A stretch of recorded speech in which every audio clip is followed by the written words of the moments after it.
Welcome to Physician Assistant Mentor Online. Hello and welcome back for another interview. I'm James Kimber. I'm a physician assistant and the founder of PA Mentor Online. Today's interview is with Emily Blair, who got into Chapman University PA program recently.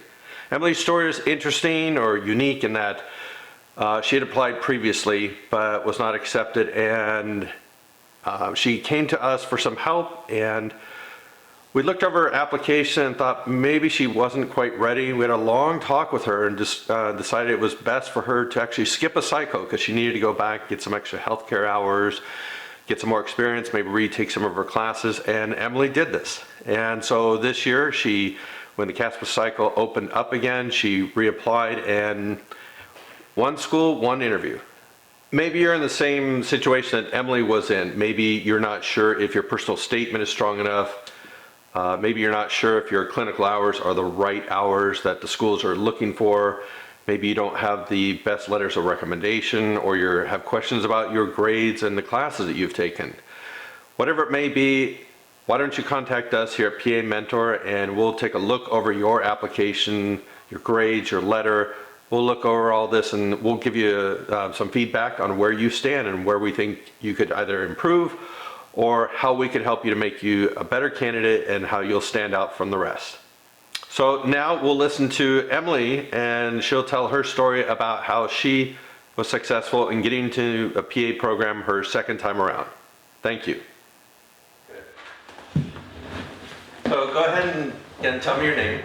My name is Emily Blair. Okay, Emily, thanks for doing this. And congratulations. I know you're starting up in about 2 months. Yes. 2-3 months. January. Okay, pretty exciting time, I bet. Yeah. Okay. Stressful, but exciting. Yeah, but at least, this interview, again, not like the other interview, at least you have the questions ahead of time, so this shouldn't be so nervous. So. Okay. So we talked about some of this beforehand, and just want to hear your story, why you decided to become a PA, why pursue this career. So I would say it started when I was younger, when I just had like an innate interest in medicine, like going to the doctor was fun, seeing my hand cut open was fun, things like that. And then as I got older, my parents were kind of like, hey, maybe don't go the medicine route, it's expensive, it takes a long time. You're really good at building things and working with dad, why not try like the engineering route or, something else that you can just be done after college and start working. Right. And so I said, okay, and I went along with it, and then realized that I didn't like any of it. I didn't like taking the physics classes and the drafting classes that they made me take, and realized that, I wasn't pursuing what I thought was fun, and I thought medicine was fun, or at least, like blood and guts and things like that was fun. And so when I got to college, I was like, let's just go for it. I'm going to do biology classes and more of a science, or well, they're both science, but more like a biology route than like a physics or engineering route. And after that, I told my best friend that I wanted to pursue it. I knew she was already in medicine. So I talked to her a little bit, and she said, hey, I want to be a PA. Maybe you can take this EMT course with me over the summer and get certified so that you can kind of start dipping your toes in the water a little bit. And she told me all about the PA profession, and just the more she talked to me about it, the more it seemed like it fit so well with my lifestyle and what I wanted to do and the things I wanted to do in medicine. And so just from then on, I pursued it. Nice, that's great. Now you're from California, right? And which school did you get accepted into? Chapman University. Okay, so you'll be staying in California and probably happy about that. Yeah, I get to still live at home, so that's nice. So where did you go? Where did you do your undergrad? UC Irvine. Okay, and did you have a good time there? Did you enjoy it, or did you have a hard time? I enjoyed it a lot. It was a bit more stressful than the average student because I played volleyball on the UCI women's volleyball team. So I had a lot of commitments outside of academics that took up a lot of time. Did that affect your grades at all, do you think? Okay. Definitely, especially in my first 2 years when I was still kind of figuring out which way I was going and how things were going to work. And we would travel for games, and there were like 5 hours of the day that I had to set aside for practices.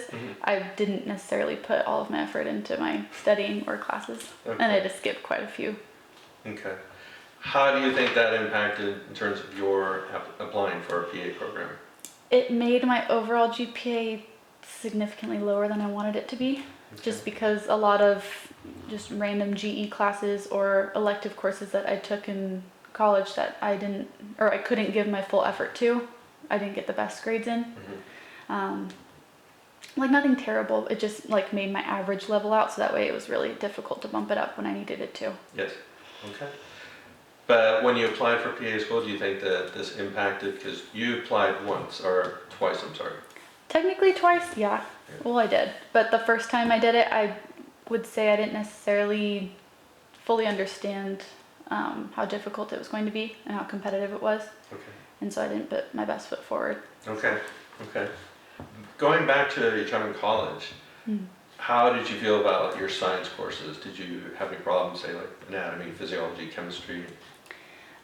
So the difficult part for me was being an athlete. I decided to do a psychology major instead of biology because it requires less like clinical work during school, so less time commitment, so that way it didn't conflict with sports. So I couldn't take most of the upper level division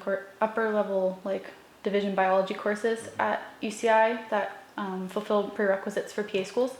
So I took them at community colleges. Okay. Which I wouldn't say I had a tough time in the classes, like understanding the concepts. It was just trying to manage my time in order to fit them into my schedule. It was mainly taking night classes at community college after a full day at UCI. And then you actually, instead of applying the second time around, you took kind of a year off?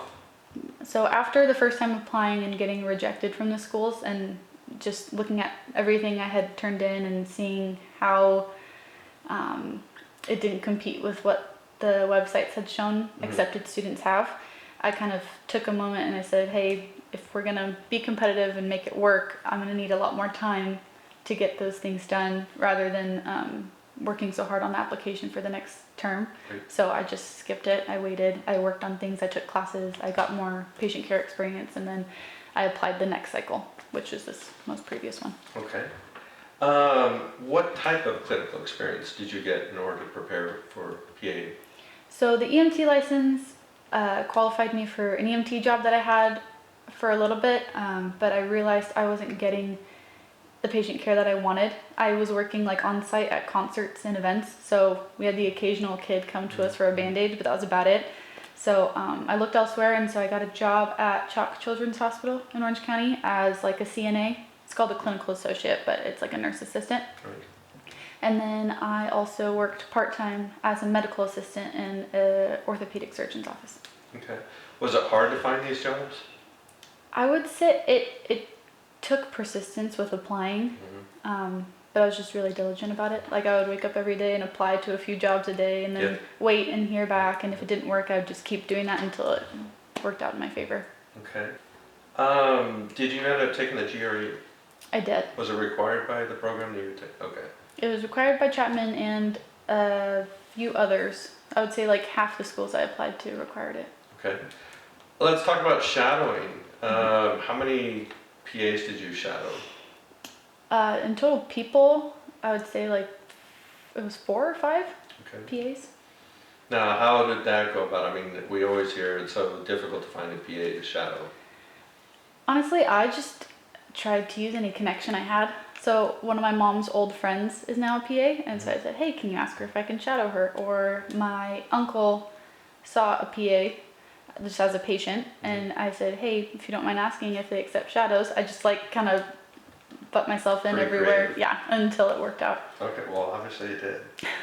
So when did you graduate from undergrad? 2018. Okay. So most of this you were able to do after you'd graduated. And were you working, well, you were working as a... So I worked at Chalk the last year of my undergrad, and then picked up more hours once I graduated, and then I found the other part-time job at the orthopedic surgeon office once I graduated. Okay. So I did both. What type of volunteer work were you doing? Two of the main things that I did, one was I volunteered with the child life specialist team at Miller Children's Hospital in Long Beach. just because I knew I loved working with kids after working at Chalk, and so that was another way to kind of use something I enjoy doing as volunteer work. And then I also taught health classes for an organization called Robin's Nest that's in Huntington Beach. So she takes in like at-risk and homeless youth kids, gives them housing if necessary, helps give them food, resources for finding jobs, tutors for school. And I taught the health classes because a lot of them didn't know just basic hygiene, like why we take showers and brush our teeth twice a day. Okay. You got all the requisites that you needed. You got everything. How many programs did you apply to? 15. Okay. And how did you go about choosing those programs?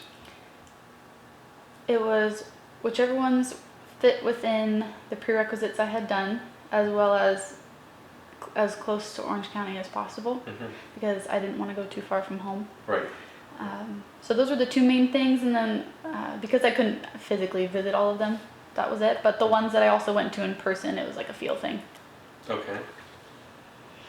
And then how many schools did you get interviewed? So far only one. Okay. But I mean, the cycle's still open, so it could potentially happen. But the one that I did interview at and get accepted to was my top choice, so it's kind of a one and done. As far as doing your CASPA application, did you do it right when, because CASPA usually opens like the second week or third week of April, were you ready to submit? Did you submit it right then, or did you wait? Or? I submitted, I think, like 2 weeks after it opened. Okay. Because I had done it before, I kind of knew what it would require, and I was able to go in and look at the stuff I had done before. So I made sure my personal statement was about done on time, and everything else. The things that took like an extra week or two was finishing up the supplemental questions, just because I didn't know what some of them would be. But yeah, submitting as early as possible was very beneficial in my case.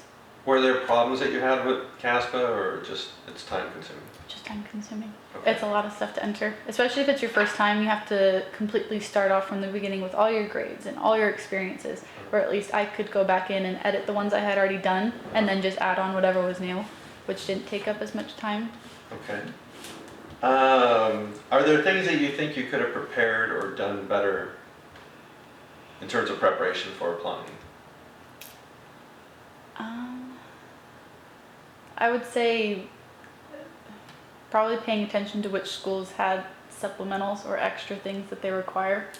Because once I finally got to the point of, oh, I'm ready to apply, I would find like 10 other things that I hadn't finished yet. And I'd be like, oh, wait, I have this to do and this still to do. And then this school requires this instead of this one. And just making sure you really know what each school needs before you hit submit. Right, okay, okay. How did you feel after, so the first time you applied, you weren't accepted, how did you feel at that point? Definitely like I wasn't good enough. Okay. And I kind of knew it in a sense, like I hadn't done all these things that other people who have been accepted have, so it just kind of gave me, like it lit a fire under my butt to like get it going and go get things done. Okay.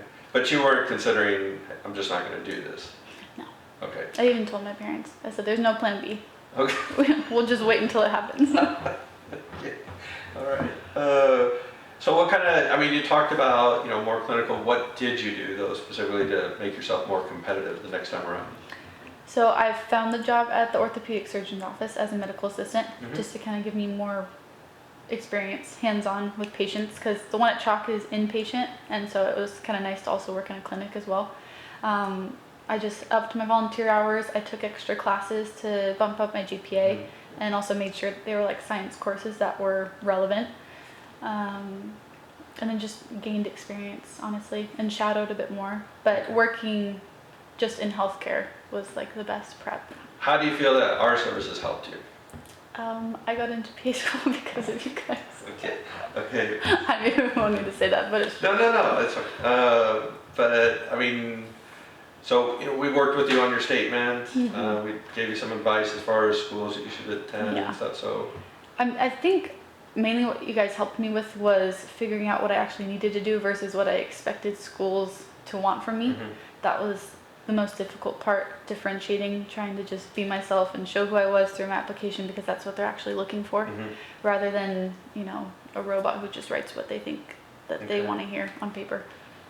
a lot of the information that's online, people, I think you yourself, had researched how to write a statement, what should be in a statement, and what you should be saying. And Yeah.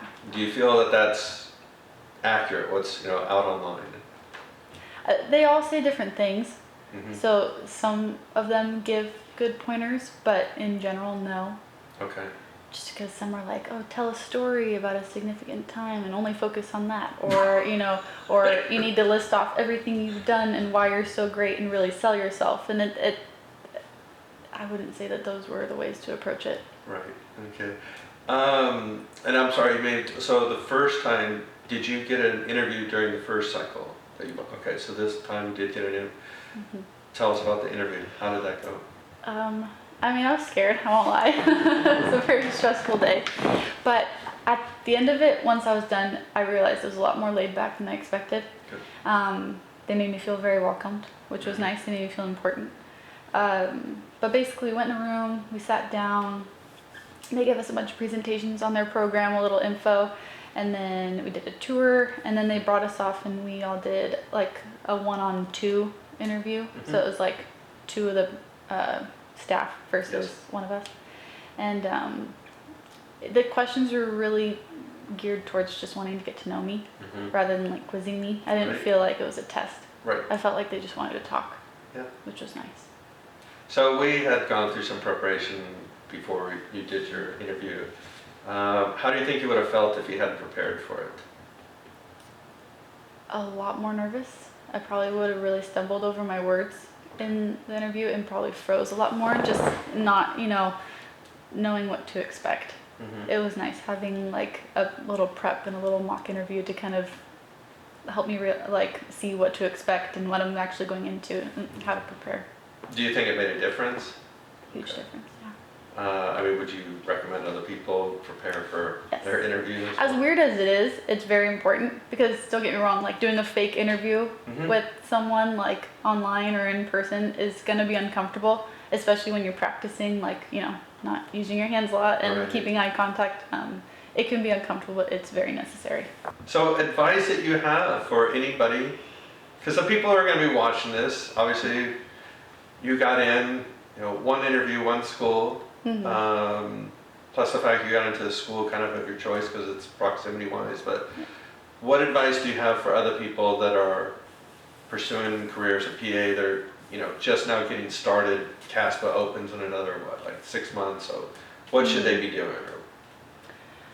Right now, I would say the biggest thing is being patient.